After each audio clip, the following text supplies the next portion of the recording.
Bismillahirrahmanirrahim. Assalamualaikum warahmatullahi wabarakatuh. Alhamdulillahi ala ihsanih wa syukru lahu ala taufiqihi wa amtinanih. Ashhadu an la ilaha illallah wahdahu la syarika lah ta'ziman li sya'nih wa ashhadu anna Muhammadan 'abduhu wa rasuluhu ad-da'i ila ridwanih. Salatullah wa salamuhu alaihi wa ala alihi wa ashabihi wa ikhwanihi wa man istanna bi sunnatihi wa man tabi'ahum bi ihsan ila yaumil liqa'i wa ba'du. Tapi ikhwan, silakan nanti dicatat dengan baik ya faedah-faedahnya. Nanti Ustaz tanya ya masing-masingnya ya, termasuk tanya catatannya. Baik. Perhatikan, insyaallah taala kali ini kita melanjutkan ya pengkajian dari kitab Rawdatul Anwar fi Siratin Nabiyil Mukhtar, ya, yaitu tentang sirah nabawiyah ya. Baik, terakhir kita membahas tentang Nabi SAW disusukan kepada Thuwaibah, ya, kepada Thuwaibah radhiyallahu anha. Ya, insyaallah taala kemudian kita akan membahas tentang bagaimana Nabi SAW itu di Bani Sa'ad, Sa'ad. Tayyib, kana min 'adatil Arab ayyantamisul maradi limawadihim ya fil bawadi. Di antara kebiasaan orang Arab itu mereka mencari apa? Mencari perempuan-perempuan yang bisa disusui oleh anak-anak mereka, ya, oleh anak-anak mereka. Biasanya mereka itu nyarinya di mana? Tentunya di dataran-dataran tinggi biasanya, ya, atau di daerah-daerah yang luas, gitu, seperti itu, ya. Supaya apa? Karena anak-anak tersebut nanti kalau berada di kota itu akan terpengaruh dengan adab etika orang-orang kota, gitu. Sementara mereka itu ingin, ya, ingin yang namanya adat Arab itu terjaga seperti itu, bahasa juga fasih, gitu kan, sehingga mereka lebih memilih untuk menyusukan anak-anaknya ke orang-orang kampung, ke orang-orang apa deh? Desa. Biar kalau di kampung, di desa itu kan cenderung lebih luas dibandingkan di kota, sehingga anak-anak juga memiliki kelapangan hati, ya, kelapangan dada, ya, seperti itu. Nah, kemudian selanjutnya qafila rahimani wa rahimakumullah, ya, dan Allah Subhanahu wa taala menakdirkan anja'at niswatun min Bani Sa'ad, datang seorang perempuan dari Bani Sa'ad bin Bakar bin Hawazin, ya, yang mereka itu, ya, itu mencari anak-anak yang mau disusui seperti itu. Maka kemudian ditawarkanlah Nabi sallallahu alaihi wasallam kepada mereka seperti itu. Maka mereka kebanyakan menolak waktu itu. Kenapa? Karena Nabi sallallahu alaihi wasallam anak yatim. Karena kalau anak yatim, siapa yang mau menjamin apanya? Dananya, biayanya, ya, untuk upah wanita yang menyusui. Paham gak nih? Jadi kan ini wanita-wanita ini nyari anak-anak yang mau disusui oleh mereka, ya, sekaligus mereka itu minta diupah, ya kan? Nah, kalau anak yatim, siapa yang mengupahnya? Kan yang mencari nafkahnya siapa? Bapaknya kan? Sementara bapaknya sudah nggak ada, meninggal dunia misalkan. Ini contoh.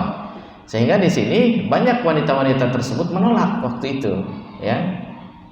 Sehingga nggak ada satupun nih perempuan yang mau menerima Nabi SAW waktu kecil, ya. Tapi ada tuh satu perempuan yang bernama Halimah binti Abi Dhuwaib. Halimah binti Abi Dhuwaib, ya, yang disebut dengan Halimah As-Sa'diyah karena dari Bani Sa'ad, ya, Halimah binti Abi Dhuwaib, ya.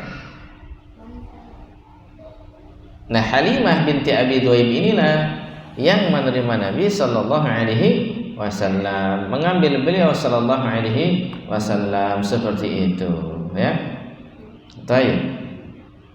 Nah, singkat cerita berarti kan Nabi dibawa oleh siapa? Halimah binti Sa'diyah, Halimah As-Sa'diyah, Halimah binti Abi Dzuwaib. Oke. Dibawalah ya oleh Halimah binti Abi Dzuwaib ini atau Halimah Sa'diyah ini, dan ternyata alhamdulillah ketika penyusuan terhadap Nabi Shallallahu Alaihi Wasallam ya, yang tentunya dilakukan oleh Halimah ini, ada keberkahan di rumah Halimah. Ada keberkahan di rumah Halimah. Bersebab apa? Bersebab menyusui Nabi Shallallahu Alaihi Wasallam. Ya. Jadi ketika Nabi SAW kecil, bayi itu ada di rumah Halimah, Halimah mendapatkan banyak keberkahan dari Allah Subhanahu Wa Taala. Ya. Di antaranya yang diriwayatkan itu berkah-berkah yang ada di rumah Halimah itu, ya, ketika Halimah datang ke Makkah, ya, itu adalah hari-hari yang paceklik. Paceklik itu artinya kurang makanan, kurang minuman gitu ya, kurang uang segala macam ya, dalam artian kurang air juga, lagi tandus, lagi masa-masa kering itu, seperti itu ya. Tentunya mereka datang itu kan dengan kendaraan-kendaraan, ada tumpangan hewan-hewan tunggangan seperti itu ya. Tunggangannya ini dari hewan-hewan ternaknya, dari yang mereka bawa itu seperti itu ya. Itu hanya bisa jalan, nggak bisa lari, lambat sekali juga jalannya lambat sekali. Kenapa? Li ajli dha'fi wal hazal. Jadi karena kondisinya lemah, kurang air, kurang makanan, jadi hewan-hewan tunggangannya pun lemah gitu. Jalannya lambat sekali ya. Dan waktu itu juga yang namanya Halimah itu memiliki unta betina yang yang sama sekali satu tetes susu pun nggak keluar gitu. Saking kering, saking paceklik pada waktu itu ya. Demikian kafilah sekalian.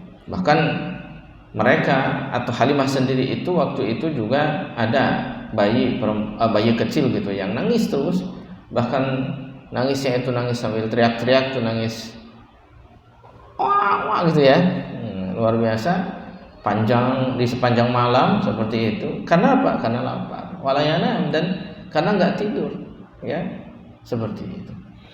Sampai kondisinya seperti itu, pokoknya lemah sekali waktu itu.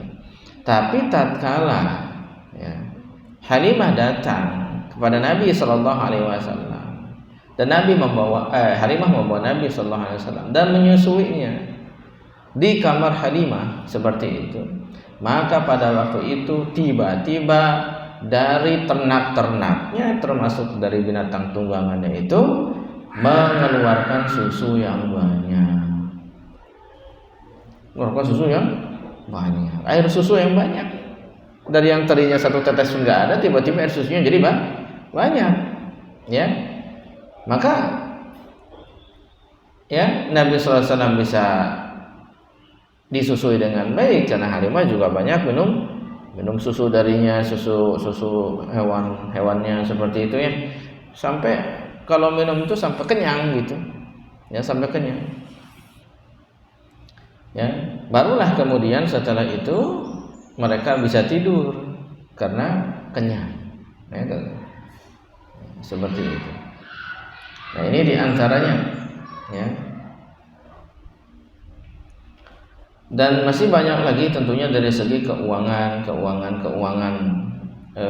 Halimah ya, kehidupan Halimah itu secara ekonomi meningkat ya kafilah sekalian ya, meningkat artinya tidak paceklik lagi gitu ya.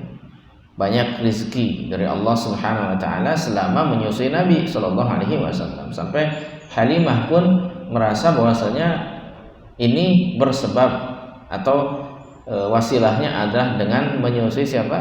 Muhammad SAW kecil ini ya. Demikian, dari yang tadinya orang-orang pada takut menyusui Nabi SAW waktu kecil ya, kemudian justru Halimah bersyukur bisa menyusui Nabi SAW karena banyak sekali keberkahan yang muncul ya dari Allah Subhanahu wa taala selama menyusui Nabi sallallahu alaihi wasallam. Ya. Baik.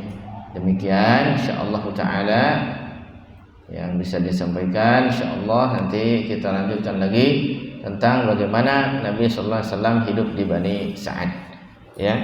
Sampai ke peristiwa-peristiwa lainnya seperti peristiwa pembelahan dada, ya, seperti itu.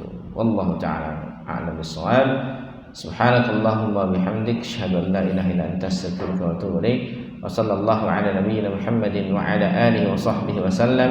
Wassalamu alaikum warahmatullahi wabarakatuh.